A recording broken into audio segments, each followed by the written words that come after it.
The turbulence hadn't even begun when the humiliation started. Rowan Hale sat rigidly in his narrow economy seat, sunlight spilling through the oval window beside him, illuminating the trembling hands of his 6-year-old son, Alder, who clutched a faded stuffed wolf to his chest. The aircraft hummed softly around them, passengers settling in, attendants checking overhead bins, the usual calm of daytime travel. But for Rowan, the calm shattered the moment the tall, immaculately dressed CEO in a crisp silver suit stopped beside him, glanced at Rowan's fraying backpack, the worn-out sneakers, and the little boy with nervous eyes. The CEO huffed loudly enough for several passengers to hear, shaking his head as if fate itself had insulted him. It wasn't the words that hurt Rowan most. It was the way the man looked at him, like he didn't belong there, like he was a burden on the perfect world the CEO thought he owned. If you believe in kindness, second chances, and humanity, please take a moment to like, comment, share, and subscribe to Kindness Spark. Your support helps spread stories that remind people of compassion in a world that desperately needs it. The plane's engines rumbled as passengers settled deeper into their seats.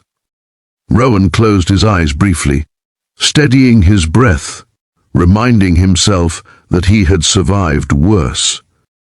He had survived nights of flames lighting the sky over foreign deserts, survived the deafening roar of missiles slicing past his cockpit, survived returning home to raise a little boy alone when life took his wife too early. This man's disdain couldn't break him, but still, it cut deeper than he expected. Alder glanced up at him, sensing his unease, and Rowan forced a small, reassuring smile. He wanted this trip to be special for his son. A simple daytime flight to visit Rowan's sister, after years of saying they would one day. But even simple dreams seemed to bruise against the world's edges. The CEO, whose assistant whispered loudly that his name was Caspian Draymore, took the seat directly across the aisle. His annoyance only grew when Alder accidentally dropped his stuffed wolf near his polished shoes. Caspian recoiled as though dirt had leaped onto him, glaring until Rowan murmured an apology. Caspian muttered something under his breath about people who can't afford proper flights, accompanied by an exaggerated sigh, making sure everyone within 3 rows heard it.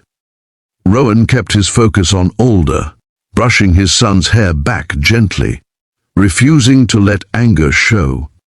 He had learned a long time ago that calm was power, even when others tried to take it from you.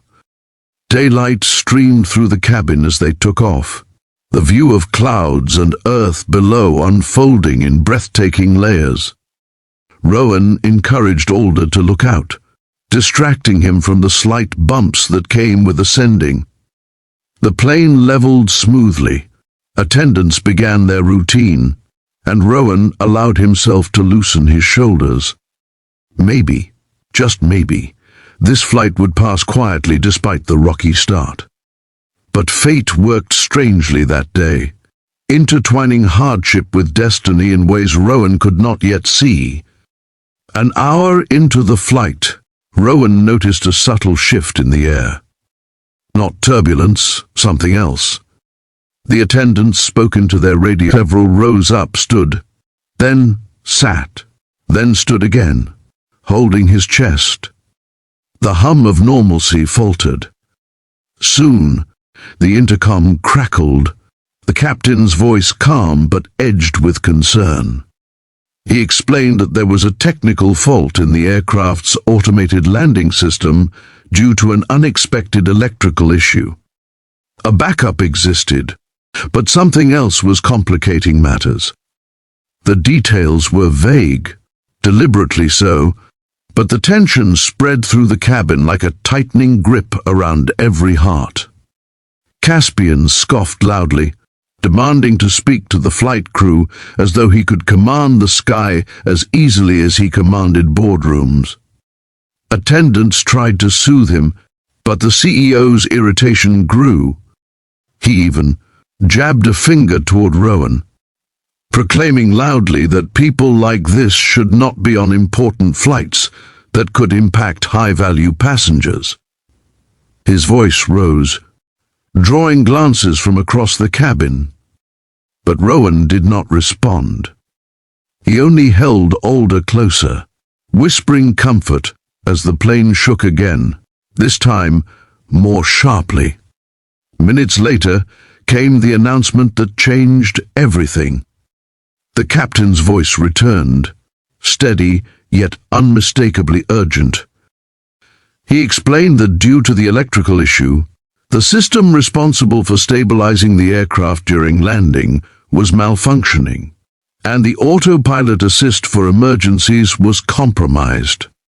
They needed someone with specific expertise, someone who understood manual control in high-pressure aerial situations, someone who had flown under extreme conditions, where every second mattered. Then came the words that froze the cabin. If there is any former or current fighter pilot on board, the captain called out, "Please make yourself known to the flight crew immediately." Gasps rippled through the passengers. A baby started crying. Someone whispered a prayer. The attendants scanned the aisle, waiting for a hero no one expected to exist on an ordinary daytime commercial flight. Rowan's breath caught. It had been years since he wore his uniform. Years since he heard the roar of a jet engine from the cockpit, felt the trembling wings of a machine pushed to its limits. He looked down at Alder, whose tiny fingers clutched his sleeve with fear. Then he glanced at Caspian, who was shaking now, not with anger, but with dread, face pale as chalk. Rowan unbuckled his seatbelt slowly, heart pounding in a rhythm he thought he had left behind. When he stood, the cabin around him fell into a hush of disbelief. Caspian stared up at him, eyes widening as recognition flickered through his shock. Not recognition of Rowan himself, but recognition of the truth that the man he mocked was about to save him. Rowan walked toward the front with a steady stride, the stride of a man who had once flown through storms that swallowed whole battalions. Attendants rushed to him,